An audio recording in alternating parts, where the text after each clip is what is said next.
Muito bem, Planalto conectando destino, conectando pessoas, Sulpetra em favor da revenda do consumidor gaúcho, Celulose Rio Grandense há mais de 40 anos contribuindo para o desenvolvimento do nosso estado e Nardon Inácio Auditores e Consultores há 50 anos, gerando resultados e credibilidade para os seus clientes. E o Nazi está aqui, vai ser entrevistado no programa. Parabéns pelos 50 anos, né, Nazi? Afinal de contas, é uma vida, né, toda, né, empresarial, né? Aliás, a situação da economia, que nós vamos conversar com o Nazi, só não está ruim para quem é coach, né? Quem é coach, olha, os caras estão explodindo, e vento para cá, e vento para lá, os caras estão ganhando muito dinheiro. Quer dizer, a economia está mal, mas o setor de coach, né, ele vai bombando, né? E por que vai bem? Porque é um processo de desenvolvimento. E desenvolvimento não para, né, Silvio? Nossa, a saída que eles têm, né? Eles tiveram, vocês viram, a semana passada, teve um evento aí, está lá na Fevale, né? De muita repercussão, né? E uma palestra das mais destacadas, aliás, a palestra mais destacada foi, adivinha de quem?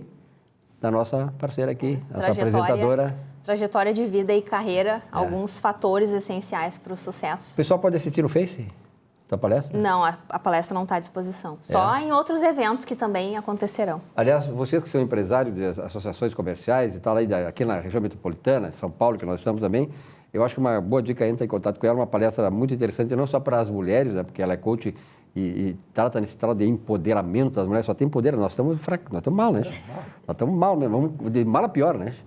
Empoderamento das mulheres. Enfim, eu acho que é uma coisa, e provavelmente esse vai ser um ano assim que, até pela questão das crises, né? Que nós temos uma crise econômica, as pessoas precisando se aumentar a autoestima e partir para a luta, para a guerra, para vencer, eu acho importante isto. Mas, ô Nazi, na verdade, faz algum tempo que tu não veio aqui, tu viaja muito, esse é o problema que o Nazi tem, e não só aqui para o Rio Grande do Sul, mas para o país e fora daqui, a economia continua naquele vai e volta, quer dizer, a taxa de juros vai cair mais, a inflação caiu de mais de 10% para 4 e pouco por cento. Isso aí resulta em alguma coisa? É um bom caminho? As questões políticas já não estão dando tanta influência nos destinos da economia ou não?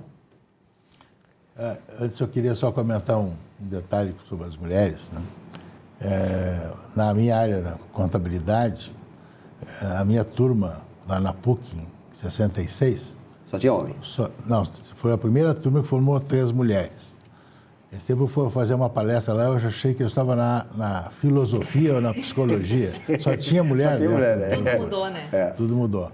E interessante porque na estatística lá do Conselho Federal de Contabilidade, nos próximos 2, 3 anos, as mulheres já vão ser maioria na profissão.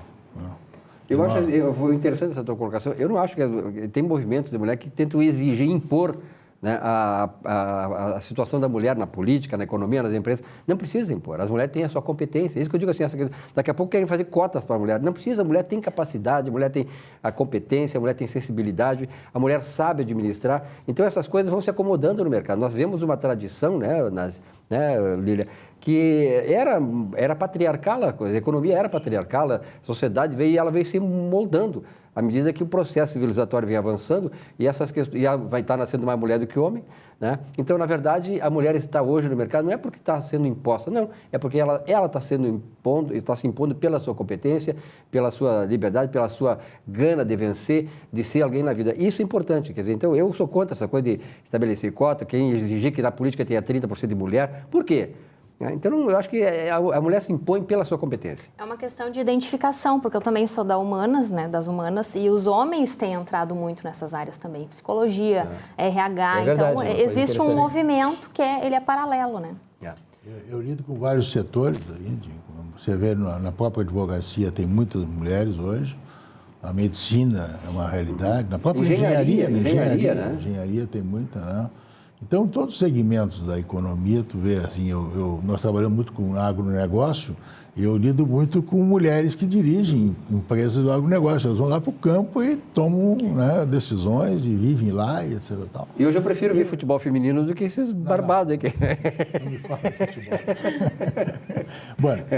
Bom, Silvio, assim, Lília, nesses últimos meses, assim, a gente, são meses para nós de muito trabalho, porque são os fechamentos de balanço das empresas, auditorias de balanço, e também a realização de assembleias, reunião de conselho, etc. Tal. Isso é muito interessante porque a gente termina indo nessas reuniões e encontrando empresários, encontrando acionistas, enfim, pessoas que vivem lá em um determinado segmento. E a visão, assim, meio que geral, é um pouco de descrédito nos políticos, na situação econômica. A maioria acha que não vai equacionar só com as reformas, teria que fazer uma revolução nesse país muito mais ampla, não? É necessária a reforma da Previdência? Eu acho que ainda está uma caixa preta, está muito obscuro o assunto. Esse próprio, aí, a aprovação da terceirização, agora está numa discussão final, se o Temer chancela a terceirização plena e total. Pelo que eu li de toda a legislação que foi modificada, eu acho que nós não vamos avançar em nada nisso aí, porque estão fazendo uma terceirização pela metade. Uma meia sola. Uma meia sola. Não é? Então, não vai haver aquela adesão assim. Nós, pelo menos, na empresa, não vamos aderir a esse processo de terceirização. Já vi que o Stefanini também disse exatamente na empresa de informática dele. Então, eu acho que nós estamos fazendo as coisas pela metade. A própria situação hoje, de discussão do déficit aí, nos últimos dias, o Meirelles dizendo que tem que aumentar imposto para poder cobrir os 58 bilhões de furo. Não é um absurdo se aprovar um orçamento, não é, para esse ano, já prevendo um déficit primário de 139 bilhões, que não vai ser, somando aí, se não fizer nada, vai ser 197 bilhões. É maior o número que eu falei aqui na última vez, que eu achava que ia ser 170 bilhões. A desoneração dos encargos, até que ponto ela é salutar para isso? Não, eu acho que é um caminho, porque isso aí vai dar uma possibilidade de uma arrecadação na faixa aí dos 32 bilhões. Vai ajudar, não vai resolver o problema. Nós tínhamos que fazer uma reforma muito mais ampla sobre o aspecto de macroeconomia e de soluções que pudesse realmente nós zerar o déficit. Você pegando os dados de janeiro de 2017, que são os últimos disponíveis, nós estamos com um PIB aí de 6 trilhões e 200 bilhões. De reais. De reais. Isso dá mais ou menos aí 1 trilhão e 800 bilhões de dólares. Mas vamos falar em reais. Não é? Nós vimos de 2011 a 2013 com uma taxa de investimento na faixa de média de 20%, para 16% a projeção foi em 2016. Se você faz uma diferença sobre o PIB, não é? A taxa de investimento sobre o PIB de 20% para 16%, nós estamos falando de desinvestimento ou não investimento de mais de 225 bilhões por ano. Né? Aí você vai para a dívida interna, nós estamos aí batendo na dívida total, federal, estadual, municipal, de 3 trilhões e 800 bilhões, já falamos aqui várias vezes, que eu acho que é o principal problema que vai ter que ser atacado. Você pega a taxa média da Selic do ano de 2016, foi 14%. Multiplica pelos 3 trilhões e 800 e pouco, nós estamos falando desse juro para esse ano de 542 bilhões de reais. Esse é o problema brasileiro. Nós temos que estancar isso aí. Então, e dói, né? Isso aí vai doer. Então, se eu estou falando em déficit primário, que o Meirelles está dizendo, dos 139 bilhões, e que se não fizer nada vai para 197 bilhões, nós estamos agregando mais 200 bilhões. Nós vamos chegar aos 4 trilhões. Essa dívida é impagável, é absolutamente impagável. Tem uma baixa da inflação, nós estamos baixando a inflação, mas nós vamos também com o PIB, que era projetado para 0,5, começou com 1,6. Já a projeção é 0,5 e agora já é zero. O governo já admite zero. Eu continuo achando, já disse aqui, vamos ter menos alguma coisa. Eu acho que entre 1,5% e 2% a menos, nós vamos ter. É possível, né? Por quê? Porque baixou o consumo, as pessoas estão desempregadas, estão gastando menos, diminui o investimento. Quer dizer, quem vai investir alguma coisa agora são setores que cresceu máquina agrícola, por quê? Porque o agronegócio está com perspectiva muito boa. O setor externo ajudou, né? O setor externo ajudou e o próprio setor interno, a economia, o produto interno bruto do setor agrícola esse ano vai recuperar, vai crescer em seus 6%, 7%, eu acho que é a perspectiva, porque a safra que estava prevista vai ser 10% a 15% maior. Eu estive pelo Paraná agora semana retrasada, colheram lá 200 sacos por alqueire, isso dá quase 80 sacos por hectare de soja. Né? Que o preço não esteja maravilhoso, mas está muito bom ainda, isso é uma produtividade excepcional. O Rio Grande do Sul está colhendo agora e está colhendo muito bem também. 18 milhões de toneladas só de soja, né? Só de soja, exatamente. Então, eu acho que nós vamos continuo naquela minha tese de vamos zerar a conta, etc. Tal, vamos tentar não piorar a crise, mas vamos ter uma semana que vem muito decisiva, que é esse assunto da decisão do Tribunal Superior Eleitoral. Acho que vão dar uma saída honrosa para a política, quer dizer, caça a chapa, mas não torna inelegível o Temer, aí faz uma eleição indireta, elege ele de novo, e eu acho que vai sair por aí. Porque esse Congresso Nacional não tem moral para eleger ninguém. Não é? Estão absolutamente comprometidos, na sua grande maioria. E a questão também é quem eleger, né? Está todo mundo quase que... Se não for o Temer, tá, quem é que vai ser? Quem vai ser? Quem vai ser? Estão todos comprometidos. É verdade. Uns já se mandaram antes. Né? Então, eu não vejo perspectiva assim, a não ser ir levar isso até 2018. Tem essa situação dos estados também, que parece que trancou ontem no Congresso Nacional, né? E isso aí é premente que se resolva, né? Esse equacionamento do Rio Grande do Sul, Minas Gerais e Rio de Janeiro, que são os casos mais graves. Essa é a visão que eu tenho da coisa. Né? Tá certo. Eu acho que realmente, tenho acompanhado assim depoimentos de alguns especialistas em mercado internacional, né?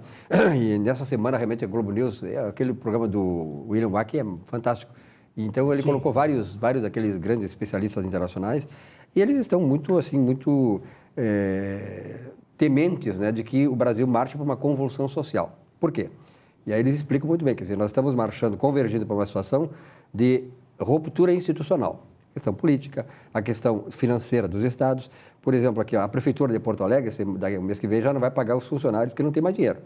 Quer dizer, a coisa chegou num ponto e as corporações não abrem mão dos seus chamados direitos adquiridos, que em geral não são direitos adquiridos, são privilégios concedidos, né, que acabaram sendo concedidos, né, e isso acabou falindo o Estado, falindo as empresas públicas, que foram usadas por políticos aproveitadores, nós sabemos quem são, né? Aproveitadores que usurparam dos seus poderes para fragilizar mais essas empresas. A Petrobras, imagina a Petrobras uns tempos atrás, dizer que a Petrobras quase foi à falência. Era inimaginável isso. Só exatamente diante de um reinado, de uns governos da falcatrua, do desprezo, da irresponsabilidade, que foram para roubar mesmo. Daí isso aconteceu, lamentavelmente. E a Petrobras hoje, graças ao parente, está conseguindo se restabelecer. Eu acho que começa por aí, mas a coisa, tu acha que pode chegar num ambiente assim, de convulsão social?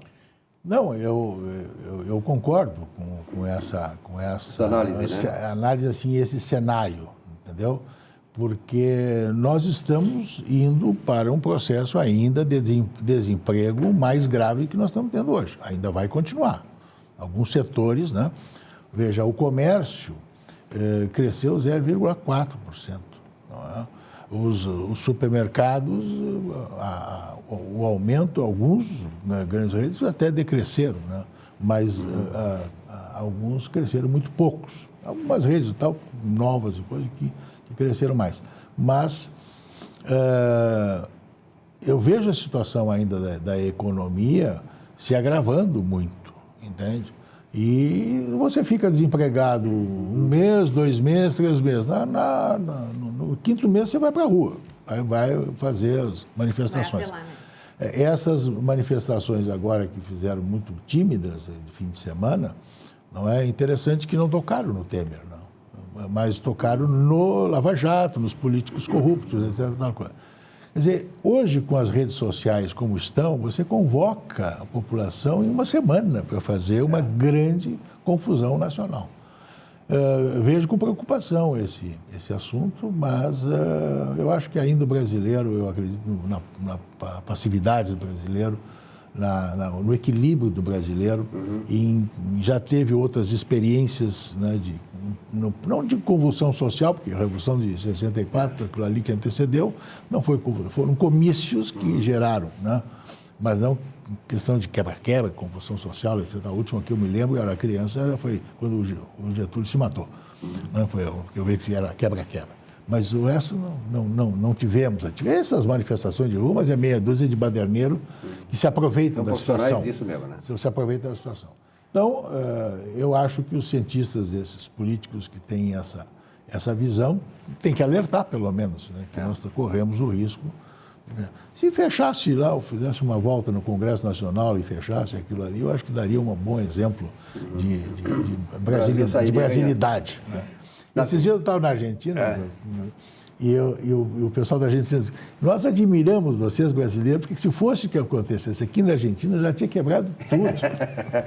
Tem um sangue espanhol, nasceu meio que portuguesa, que é privilégio, tá? Mas são mais pacíficos, exatamente pela questão da cultura portuguesa. Násio, um grande abraço, muito obrigado, até a semana que vem. De repente, tu não tem viagem, aí está aqui no programa, que eu acho importante essa tua avaliação. Um rápido intervalo, já voltamos.